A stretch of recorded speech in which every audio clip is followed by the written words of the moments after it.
Yo, bro, I've been through thick and thin. I started my fitness journey when I was at the body weight of 55 kilograms. I trained at home for 6 months. I got into 68 kilograms. I started going to the gym 68 kilograms, from 68 to 80 kilograms, about 1 year. And after taking it seriously, after knowing how to simplify my workouts, how to actually get the gains faster, I went from 80 kilograms to 90 kilograms in 6 months. That looked so effortless, right? Think about it. It took me about 2 years from 55 kilograms to 90 kilograms. Now, with that said, how does it look so effortless? And by that also, when I was at 90 kilograms, I tried to lose weight. And I'm not supposed to cut. Why? I got into an injury where I can use my left wrist. I broke my left wrist and got off for like 3 months. Although I'm using my right arm, my right, like the chest, when I'm doing the rowing movement and the one arm push up with only one arm and doing the leg exercises. I tried to maintain it the best that I can. And what happened is that I still lost weight. I lost some muscle, especially on my left side. And well, guess what? I went from 90 kilograms to 74 kilograms for 6 months. I have no experience on cutting. I have no experience on weight loss yet. Why did I lose weight so effortlessly?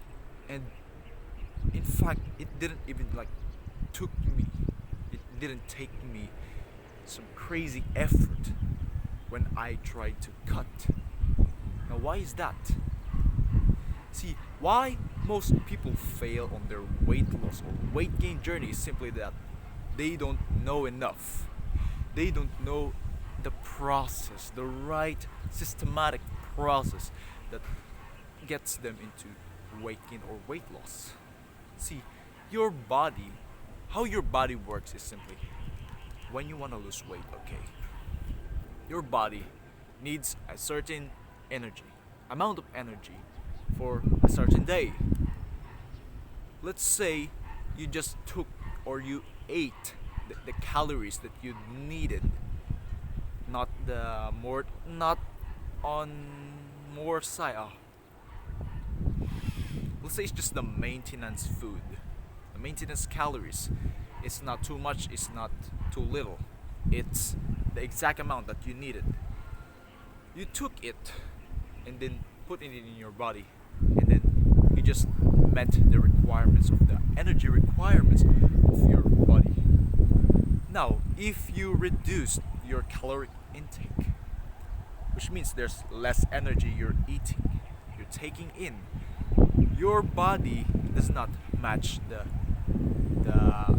energy requirement that you need, of course. And what your body does is it simply breaks down all the excess tissues in your body for those tissues to become the energy.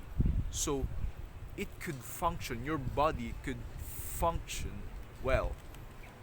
And with that, you're gonna lose weight.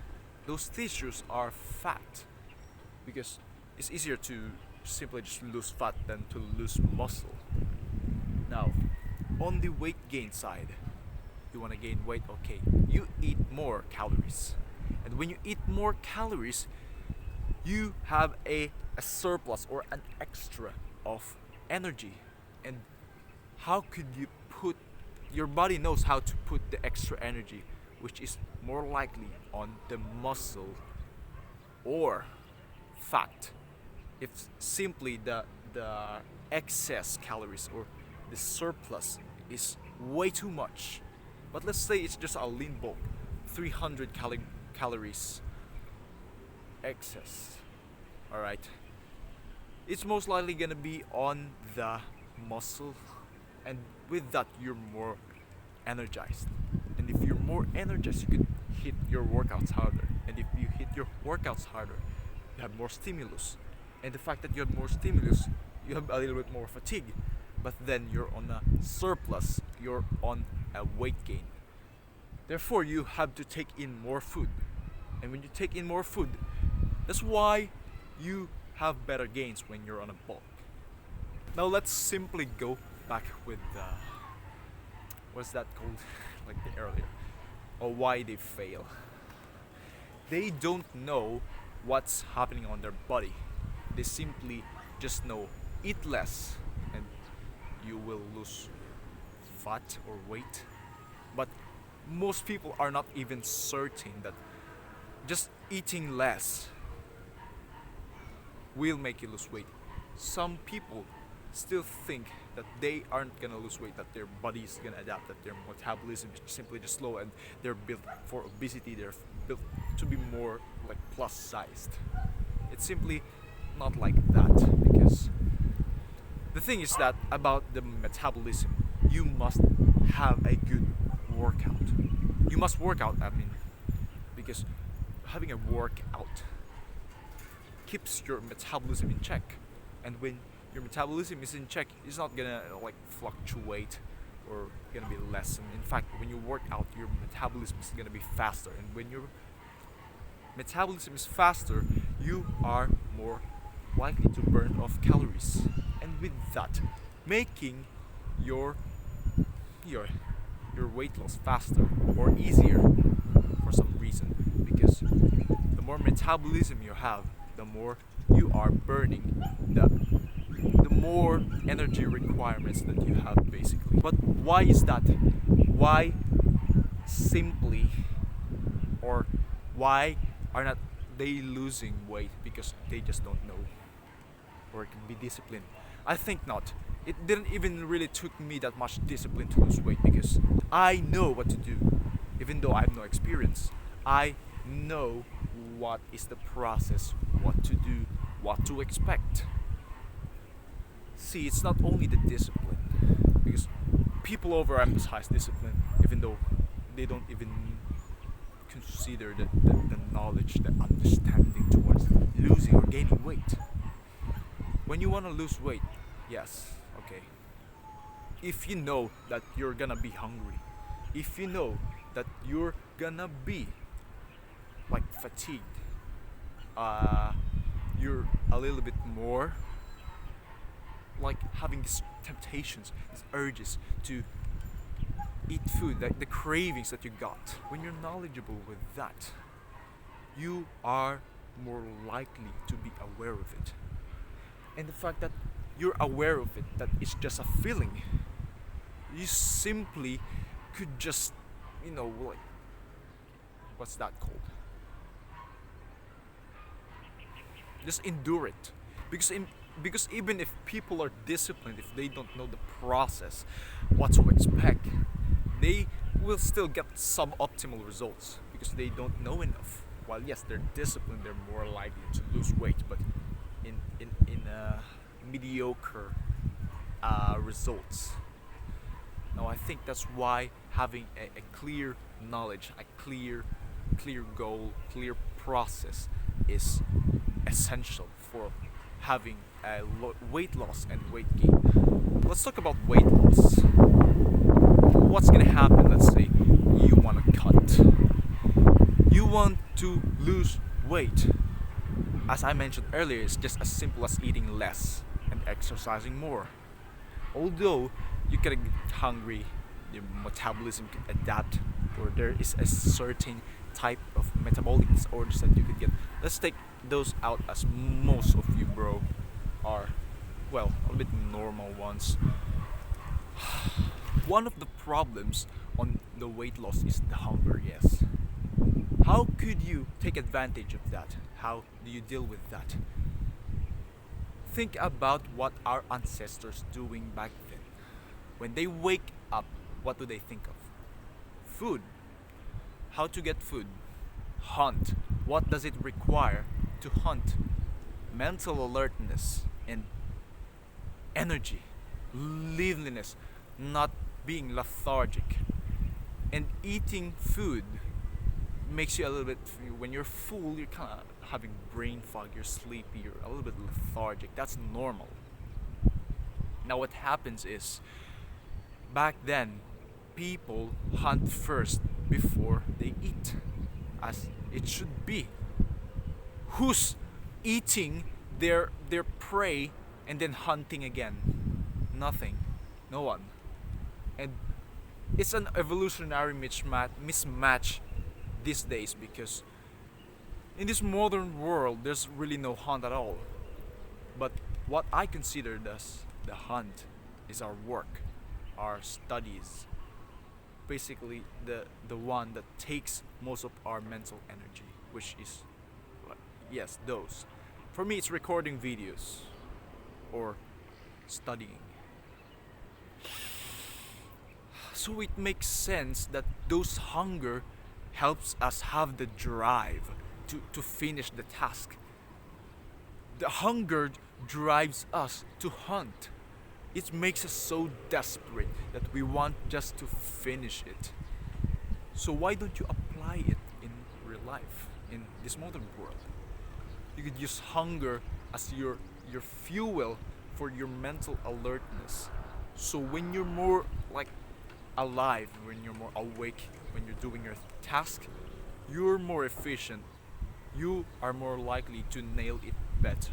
And that's why I think cutting, for me, is a productivity hack rather than just losing weight. Because I see it as an opportunity for brain gains. Because when I'm on a bulk, yeah, I'm having a brain fog because I'm kind of a little bit a guy who likes to eat a big portion of meal rather than just splitting it out. So hunger shouldn't be like distracting you. In fact, it should fuel you more. It should serve you. Like, hunger is an illusion. You're not really like, you don't need to eat. It's just a feeling that your body wants to eat, but you don't really need to eat necessarily. It just drives you. A primal instinct, a primal response of your body for you to seek food, to hunt. Therefore, have that kind of mindset on this modern world. Because, yeah, people in the morning, where they usually work, they eat first and then they go to work, and then usually in the lunch, when they eat in the lunch, and then the work afterwards just becomes a lot slower. And when it's a lot slower, it's just not efficient. The work is less. The work is less likely to be like done. Why you don't lose weight? You have this kind of mindset or some limiting belief in you that, oh, I'm more likely to gain weight. I'm built for fat. I'm built to be kind of I'm at kind of risk of obesity. That's a cope. I don't know why. Simply because what you put in your mind is how your body responds. Oh, as you might debunk it, or you're kind of nerd. Oh, that does not really work that way, because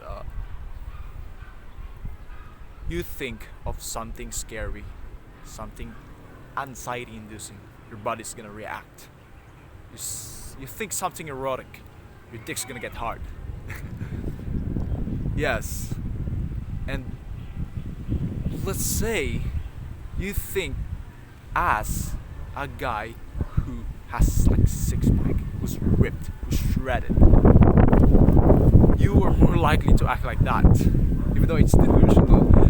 I mean, if you act like you are a guy with a six-pack, if you act like a guy who's fit, you're more likely to do it.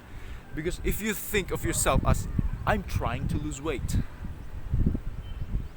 instead of I'm losing weight. See, it's the difference. You are trying to become the guy who is trying to lose weight, who wants to lose weight, instead of the guy who is losing weight. Like, think of that. It's what you put in your mind. It's the law of attraction. It's called the law of attraction for a reason, because when you put something in your mind, you're more likely to act like it. I want to. That's pretty much what I do, even though it's more of behavioral rather than physiological.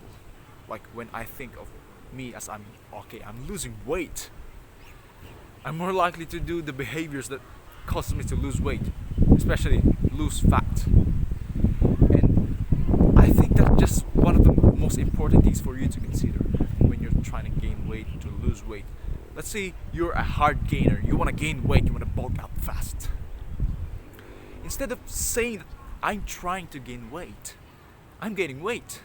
Instead of saying I'm a hard gainer, I'm a guy who needs more calories.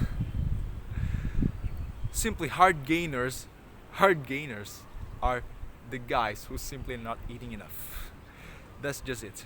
I've not seen any real hard gainer dudes, except for like people with metabolic disorders, which are you are unlikely. When you're a hard gainer, you're simply just not eating enough. I used to think like that, because back then when I started, I didn't really make like progress, especially on weight gain. But after I like eat more, actually than more than I'm eating when I'm eating more like that, or simply when I'm in a caloric surplus, I increase the food, but no changes. I increase it even more, no changes. I increase it, and then I actually started making gains, weight gain, muscle gain. That's how it works. It's basically the same thing on the weight loss, just the opposite process of the physiological. And yeah, you simply could just gain weight if you train hard, like progressive overload, keep it simple, sleep more, eat more. This just the brain dead way of like gaining muscle. You don't need to overcomplicate things out. And yes, I think that's it. You're getting big. You're getting big if you do those things. Now, if you really want to step up the game, you've been starting out, I want you to follow this action step. Get yourself a weight scale, especially a food scale. I mean the food scale, okay? Not the weight scale, but you could get those both. And with that, I want you to like just simply weigh your foods in like what you normally eat. And let's say you want to lose weight, you simply could just reduce like 10s to 25% of those weight, especially the carbs. Let's say you do it normally, as you put the food on the weight scale. You eat that for like one day, and then the next day you do it with less. Now eat that less food for like, let's say, 1 month, those portions for 1 month, and then after some time your body's gonna adapt to a little bit lower calories, so you gotta reduce it a little bit more, although just a little bit more, like slightly, say like 5% of the total calories, or even less, like 1%, because your body is adapting to your current calories that you're eating. So when you're eating less calories for like a 1 month, you reduce it for a little bit slightly. Alright. And let's say on the bulk, you simply could just increase your amount of carbs or fat. Protein is not necessary that much when you're in a bulk, because when I cut, protein is necessary because you want to preserve like your muscle mass, and when you have more protein in you, you're more likely to support the muscle recovery rather than just having like less protein and more carbs on your cut, which is okay, but you are more likely to like lose muscle when you have lower protein in your cut. So I think that's the thing to consider. Just lock in, bro. The results will naturally come if you really know what to do, coupled with a little bit of discipline. Because I know you can do it. Just do it properly. You don't have to like almost every day. Like you have to, you know, calculate your calories. I simply just use dimensional analysis, like what I've learned on chemistry on my college, and yeah, use that as a way of tracking my calories. That's how I easily track my calories because when I, like train, search for the nutrition facts, I simply go for the calories per grams of the food. So I simply, let's say I want to have the 1000 calories rice. Simply put, you put here the 1000 calories and then you multiply it with grams per calories. So let's say 1000 calories times 100 grams of rice over 130 calories of rice. So both cancel up, the calories cancels up, and you're left with grams of rice. Now that's like result of 765 grams of rice. So just it. That's what I do on tracking my calories. I don't even track my protein, just my calories. So yeah, just don't overcomplicate it, bro. But on a cut, you must be a little bit more like analytical on those things because cut is a little bit, it has to be a little bit more calculated because when you under eat, you are more likely to lose weight, and when you overeat, you're not gonna lose weight. And that's why finding the sweet spot on your body is usually the best. And to find that sweet spot, you must have this a little bit of analysis on you. So I think that's it, bro. And I think that says it all. See you at the gym.